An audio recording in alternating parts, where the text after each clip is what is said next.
asem na me bae But we protect them. Gyadam wo hin Oh, Asante Akyem.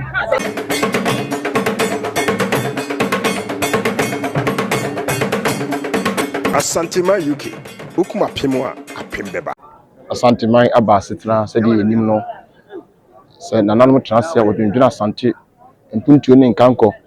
Asante anyi otai nyina efiri nkabomu Asante akabomu medika aka se Asante de yemresa yemobro yedom nti yenam wa edidon nenam ene asetra no ade efe ne se ene na ye nana sabronum manhene na sabronum hene so oba na obeda ase adefefa Opemsuo ene nabusua ne nananom atrankonya Asante maye ma no ene oba beda ase nti se wo hwe ene ne se ne de sabronum wate de no nyina frefita se de won saka no esombo se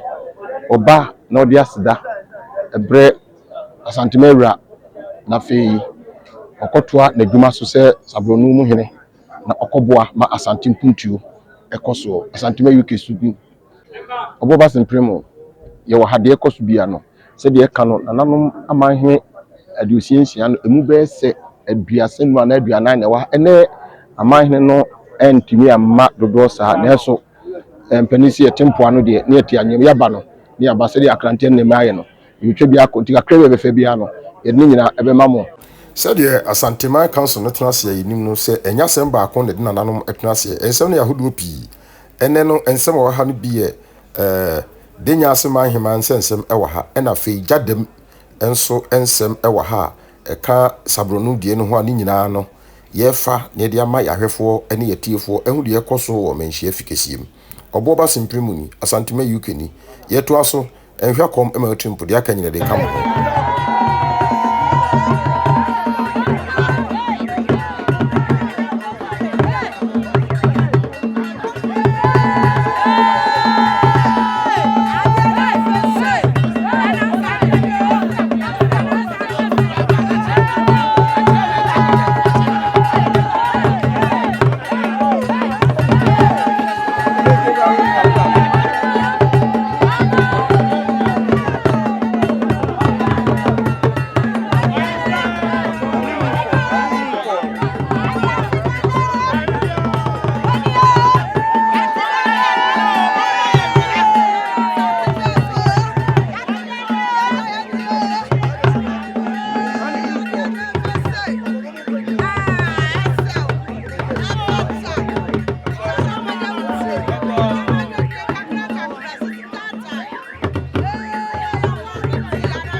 Mahela mu free buy na dia asem na me buy. Gyadam wo hin. Asante Akyem. Gyadam. Ana mudi Gyadam wo ha. Aye de Gyadam wo ha. E go Gyadam dia tu mu mai hu de ko. Ye hin ko eto ye hin ewu. Ana de o se odi ye de ba no hima no so o mpele so o de ne nua. O hima no kwa ye nana. Eti ye o papa nso o ho se ni bia de o hima no so o ntia se te o de ne nua. Ene be bia de. Ene se ye ntia se. Ene aye tu ma me dia de kwa na ta ho ne de ba ha. Ene se ne fana o hene eguama ye. Ba ja konya ben. Go mu chi ko. Na Gyadam man hene akonya. Kunipa. Na na ye kunipa. Asante Akyem. Obeni bra. Obeni woni agi aburo so. E bi ani die sa no. Oh, ani ke mani agi aburo so me Gyadam man hene benku hene. Na bra na na to ye no ye pesika ka egwa nya. Ana obi o magazine o abochi o de no mamba magazine beton. Na na wo faase no. Ana enyina kwa apam se ye mfo ni na eni akonya no.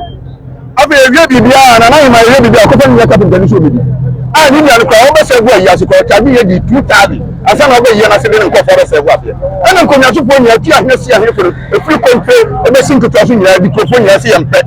ani abusha pe ni abusha fo nya woni ni nua woni pa na pe ana akaka bo so mo ye ama na na ko kwa wa ya tu akonya no nya wo ma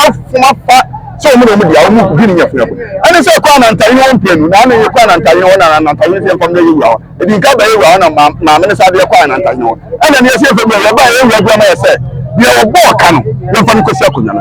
eti anu anu no ya se se dia obo kanu ono ne odishika ya dishika woni no na na no fa se pa kum nipa no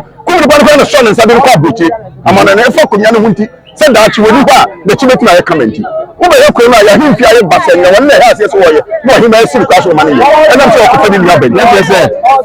etufuo wo ani bia ehu achirichi hu ade na bi o ko so kan o si ni ye ben nyina je de masem nyina wo hu da